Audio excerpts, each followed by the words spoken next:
میں خود کو بالکل اللہ تعالیٰ پر چھوڑتا ہوں۔ میں کسی ایسی بات کی تمنا ہی نہیں کرتا جو اس حالت کے خلاف ہو جو اللہ تعالیٰ میرے لیے اختیار کرتا ہو۔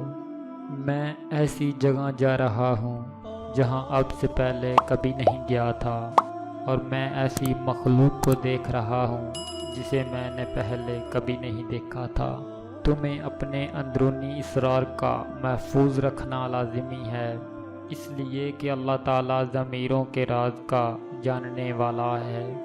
جو شخص قدر خیر و شرمند اللہ پر ایمان نہ لائے وہ کافر ہے، اور جو اپنے افعال مصیبت کو خدائے تعالیٰ کی مشیت کی طرف منتسب کرے وہ فاجر ہے۔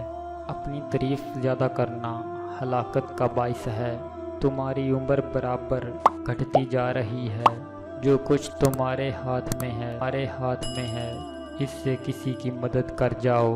مومن وہ ہے جو ذات آخرت مہیا کرے، اور کافر وہ ہے جو دنیا کے مزے اڑانے میں مشغول ہے۔ اچھے اخلاق 10 ہیں: زبان کی سچائی، حقوق العباد، احسان کا بدلہ، سائل کو دینا، صلہ رحم، مہمان نوازی، باطل سے جنگ کے وقت ملا میں شدت، پڑوسی کی حفاظت، اور سب سے بڑھ کر شرم و حیا۔